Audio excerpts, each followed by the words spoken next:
Picture a footballer with 4 Premier League titles to his name, sitting at home this summer with no club willing to sign him.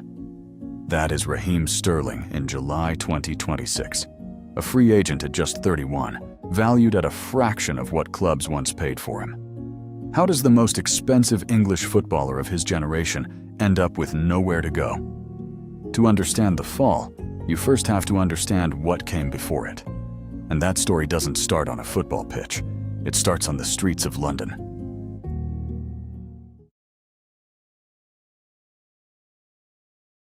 Sterling's earliest years were marked by loss.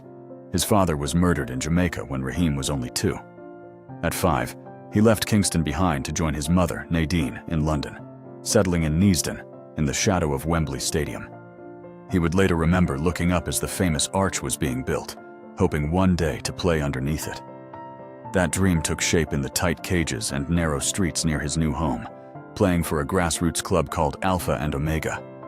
The cramped spaces forged his game: quick feet, a low center of gravity, and the instinct to change direction before a defender could react. By 15, after 7 years developing at Queen's Park Rangers, his talent was impossible to ignore. Liverpool came calling in 2010, and 2 years later, at just 17, he made his senior debut under Kenny Dalglish. It was under Brendan Rodgers, though, that he truly announced himself, forming a fearsome attacking trio with Luis Suarez and Daniel Sturridge during Liverpool's stunning title challenge of 2013-14, contributing 9 goals and 5 assists that season alone. He was still a teenager, but he already belonged among the best forwards in England. That year, he won the Golden Boy Award, given to Europe's finest young player. He would later describe what it meant to represent his country. "It's an honor to represent England. Growing up in Wembley, I remember the crowds going to watch, looking up as the arch was built, and hoping to play there someday." The question was no longer whether Sterling would make it. It was how far he could go, and who would be the one to take him there.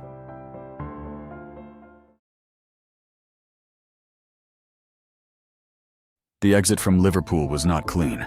It was protracted and bitter, and in 2015, Sterling left for Manchester City in a £44 million deal, a fee that made him, at the time, the most expensive English player in history. For a 20-year-old, that price tag was as much a burden as a badge of honor. For his first year at City, the new signing looked like an expensive winger with raw pace and little else. Then, in 2016, Pep Guardiola arrived, and everything changed. Guardiola didn't just coach Sterling, he rebuilt him. He taught him to stop hugging the touchline and start arriving late into the box, timing his runs to the far post where defenders couldn't see him coming. He sharpened his spatial awareness, turning raw instinct into geometry. Slowly, a direct, chaotic winger became one of the most clinical forwards in Europe. The numbers told the story. In 2017-18, Sterling scored 18 goals and set up 11 more in the Premier League. 2 seasons later, he scored 20. He won the PHA Young Player of the Year and the Football Writers Player of the Year. 4 Premier League titles, an FA Cup, and multiple League Cups followed. The kid from Neasden was no longer just talented. Inside Guardiola's system, he had become one of the most feared attackers in the world, a constant pressing trigger in City's high block, and a striker who instinctively found the exact blind spot defenders couldn't cover. Critics would later point to his misses, the chances he failed to finish under pressure. But the numbers argue otherwise. Across his career, Sterling scored more than 100 Premier League goals, and his underlying shot data consistently showed him outperforming expectation. Whatever doubts followed him, bad finisher was never a fair label for the player he was at his peak. But greatness on the pitch didn't shield him from what was happening off it.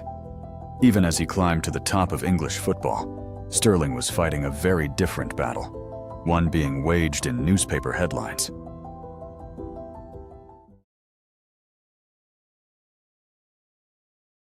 Throughout his rise, Sterling faced a level of media scrutiny that felt disproportionate to almost anything he did. In 2018, a tattoo of an M16 assault rifle on his leg sparked days of tabloid outrage, coverage that stood in stark contrast to how the press treated teammates for similar or worse behavior. Sterling didn't stay silent. He spoke out publicly against racism and unfair coverage in football, becoming one of the sport's most visible voices on the issue. In 2021, his efforts were recognized when he received an MBE for services to racial equality in sport. Then came the summer that changed everything. Euro 2020. By now, he had become a fixture for England, closing in on what would total 82 international caps.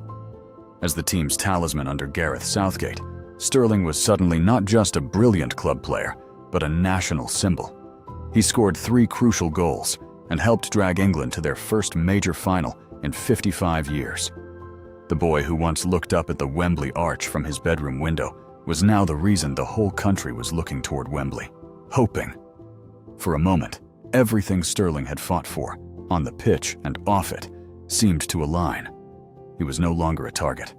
He was a hero. It would not last.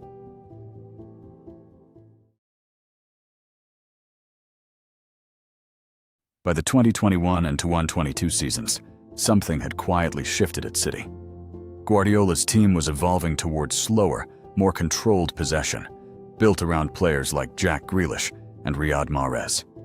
The explosive, direct running that had made Sterling so valuable was becoming less essential to the system that had created him. In 2022, he made his move, a $47 million transfer to Chelsea, signed to be the centerpiece of a bold new era. It should have been the next chapter of his prime. Instead, it became the beginning of the end. Chelsea, under new owner Todd Boehly, was descending into chaos. In just a few years, the club burned through manager after manager. Thomas Tuchel, Graham Potter, Frank Lampard, Mauricio Pochettino. There was no system to master, no structure to trust, none of the certainty that had once turned Sterling into a machine at City. The results were brutal. In his first season at Chelsea, he scored just 6 Premier League goals in 28 appearances. The next year, 8 goals in 31 games. The player who once found 20 goals a season almost effortlessly back in his final year at City was now searching for rhythm inside a team that had none. His output per 90 minutes had fallen by more than half.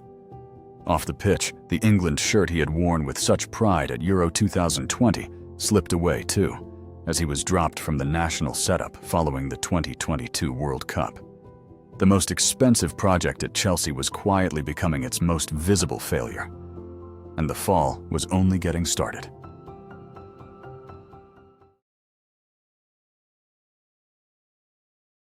By 2024, new Chelsea manager Enzo Maresca had seen enough. Sterling was deemed surplus to requirements and loaned out to Arsenal for the season. It should have been a fresh start at a title-chasing club. Instead, it became the most painful stretch of his career. In 16 Premier League appearances for Arsenal, playing just 499 minutes in total and averaging barely half a match each time he featured, Sterling failed to score a single goal. 2 assists were the only end product he had to show for an entire season on loan. The explosive pace that once tore through defensive lines had faded with age, and the space he used to exploit, that gap behind a high defensive line, had vanished too, as opponents increasingly sat deep against both Chelsea and Arsenal, closing off the exact areas where Sterling had always thrived. He tried to reinvent himself as a creative playmaker, dropping deeper to build attacks rather than finish them. But he lacked the elite passing range of a true number 10. The reinvention never took hold. By January 2026, Chelsea and Sterling mutually agreed to part ways, his exclusion from the club's pre-season and Club World Cup plans, already seen by pundits as proof the project had collapsed. A month later, he signed a short-term deal with Feyenoord in the Dutch Eredivisie, a far cry from Stamford Bridge, the Etihad, or Anfield. He played just 8 matches, managing only 419 minutes on the pitch, and did not score a single goal. That summer, Feyenoord released him. At 31, the boy once hailed as the most expensive English footballer in history was a free agent. With no club and a market value of just $3 million, how do you make sense of a fall this steep? Maybe the answer was there all along, hidden inside the very system that made him great.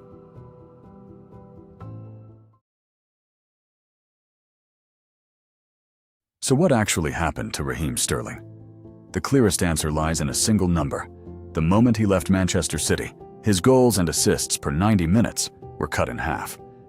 It wasn't that his talent vanished overnight. It was that his talent had always depended on something bigger than himself, a system built by Pep Guardiola that turned his runs into goals and his instincts into inevitability. Outside that structure, in the chaos at Chelsea and the shadows of Arsenal's bench, that talent had nowhere to go. There was more to it than tactics, too. Add the weight of relentless, often unfair scrutiny in his early 20s. Add the physical decline that quietly stalks every explosive athlete approaching 30. Add a move to a club in genuine turmoil, at the exact moment he needed stability most. Layer them together, and the steepest fall in modern English football starts to make sense. And yet, reducing Sterling only to his decline misses half the story. This is still the player who helped end Liverpool's long wait for a title challenge, who became one of Guardiola's most complete attackers, who scored 20 goals in a single Premier League season, and who carried England to a European final while refusing to accept the racism aimed at him quietly. He didn't just play under the Wembley arch he once admired as a boy. For one summer, he became the reason an entire country looked up at it. Football rarely offers tidy endings. Sterling's story isn't one of redemption, and it isn't one of total ruin either. It's a reminder that even the most gifted players are never operating alone. That greatness on a football pitch is built as much by the system around a player as by the player himself. Take away the structure, and even a player capable of 20 goals a season can look lost in front of goal within a matter of months. Somewhere between the boy who once stared up at Wembley's arch and the free agent training alone in the summer of 2026, Raheem Sterling proved that talent can carry you to the very top. But it takes more than talent to keep you there. Thank you for watching. If you enjoyed this documentary, please like, share, and subscribe for more stories like this.